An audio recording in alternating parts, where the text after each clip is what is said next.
Caríssimos irmãos e irmãs em Cristo, quem vos fala é Dom Pedro Cunha, bispo diocesano da Campanha. Hoje é domingo, dia 6 de outubro, e assim estamos avançando nesse tempo comum, com esse 27º domingo, e estamos diante do Evangelho de Lucas 17, 5 a 10. Como vocês sabem, esse ano litúrgico é dedicado ao evangelista São Lucas. Pegarei alguns fragmentos desse santo evangelho, também muito significativo, como fora o de domingo passado, onde os apóstolos disseram ao Senhor: aumenta-nos a fé. Disse o Senhor: se tiverdes fé como um grão de mostarda, direis a esta amoreira: arranca-te e transplanta-te no mar, e ela vos obedecerá. Portanto, terminando o santo evangelho, Jesus dirá: assim também vós, depois de terdes feito tudo o que vos foi ordenado, dizei: somos servos como quaisquer outros. Fizemos o que devíamos fazer.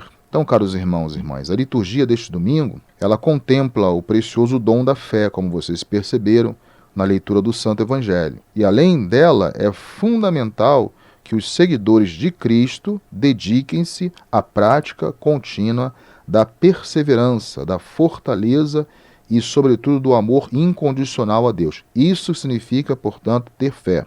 Por isso, a narrativa do Evangelho deste domingo, em conclusão, faz-nos também um convite para um verdadeiro fortalecimento da nossa fé, ou seja, a temática da fé é a temática inicial no Evangelho de hoje, mas a conclusão é, sobretudo, pelo fortalecimento da nossa fé. Então, o pedido dos discípulos, então, aumenta a nossa fé, caracteriza não raramente aquilo que precisamos suplicar a Jesus. Embora muitos acontecimentos surjam, nós sabemos muito bem, com o objetivo de muitas vezes enfraquecer a nossa fé ou de roubar a nossa fé, o Papa Francisco fala a alegria da nossa fé, a alegria do anúncio do Evangelho, do ardor missionário, e ao mesmo tempo fazer-nos desanimar de tudo e de todos. Então devemos orientar nossas ações para um rumo bem diferente, ou seja, ao invés de nós desanimarmos diante dos desafios do mundo, ou da falta de esperança do mundo, nós temos que fazer cotidianamente esta oração, pedir que o Senhor aumente a nossa fé. Aumentar a fé,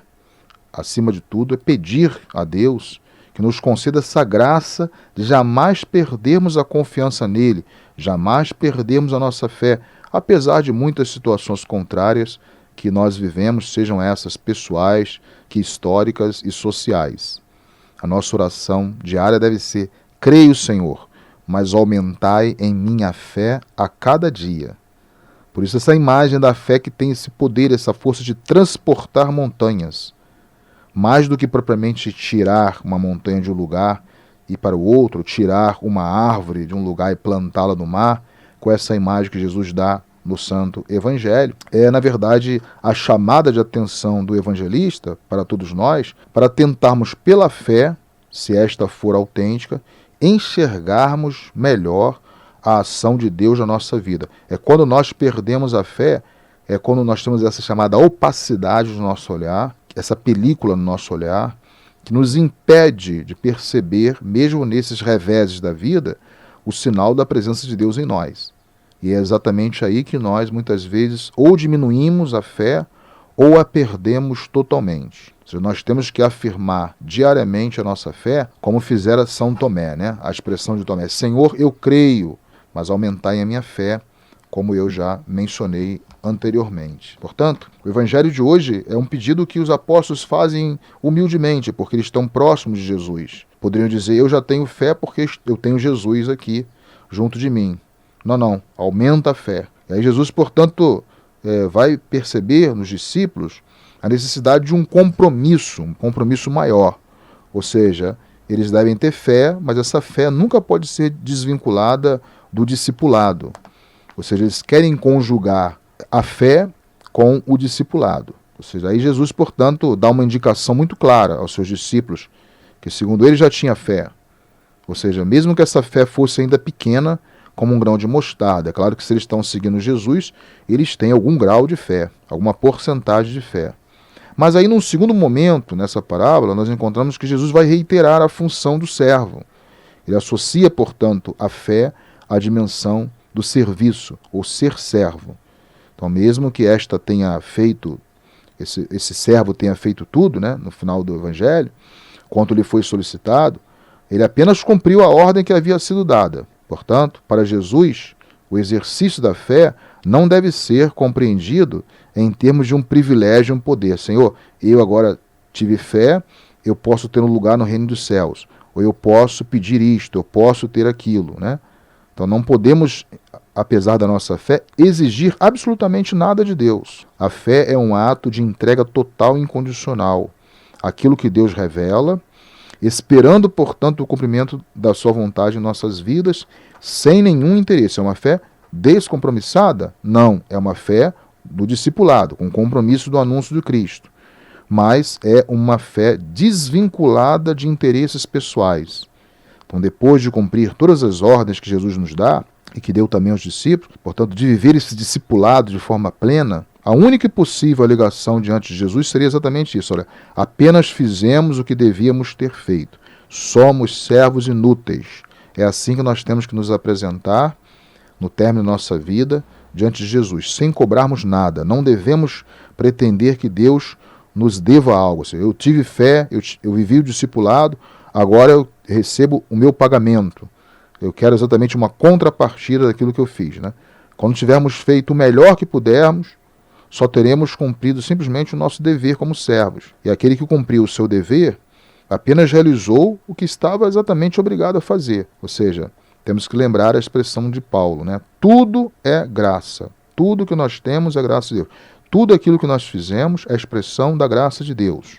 Não seríamos nada, não teríamos nada, se não fôssemos sustentados pela graça de Deus. Se nós partirmos desse princípio, não cobraremos nada em relação a Deus. Então, Deus não deve nada a ninguém. Deus não deve nada a nenhum ser humano. Na verdade, somos nós, os discípulos de Cristo, os seres humanos de modo geral, que devemos a Deus. Sempre devemos alguma coisa a Deus. Isso é importante. Portanto, quando nós pensamos isso, nós não podemos cobrar ou esperar recompensas, né? Ou cobrar alguma coisa como se Deus tivesse uma grande dívida para conosco. Isso significa o que eu gosto de chamar de uma religião de relação contratual. Então, eu dei a parte da minha vida, eu aceitei o dom da fé, eu vivi o discipulado, agora, em contrapartida, eu quero receber uma paga por parte de Deus, né? Na verdade, eu não posso dar alguma coisa para que Deus me dê alguma coisa em troca, né? Isso existe na relação com o mundo, mas não é aquilo que Deus exige de nós e, de modo particular, no Santo Evangelho. Então, a parábola ela é contada por Jesus exatamente para que nós possamos descartar por completo esta mentalidade contratual. Sempre dizer, somos servos e não fazemos nada além daquilo que é esperado. Somos sempre instrumentos da obra de Deus e da vontade de Deus. Então, todo discípulo e missionário, né? Todo discípulo é chamado, portanto, para o serviço. Não é possível viver a fé sem o discipulado, não é possível viver a fé sem a nossa missionariedade.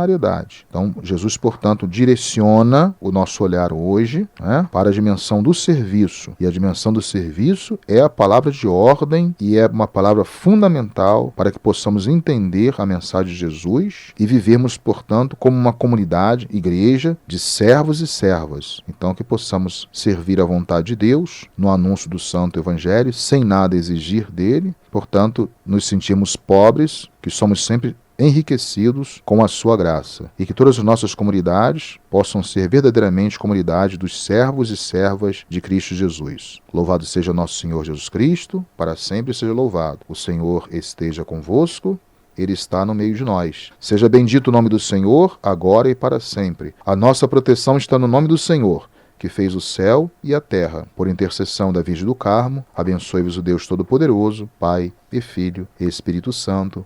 Tenham todos um abençoado domingo.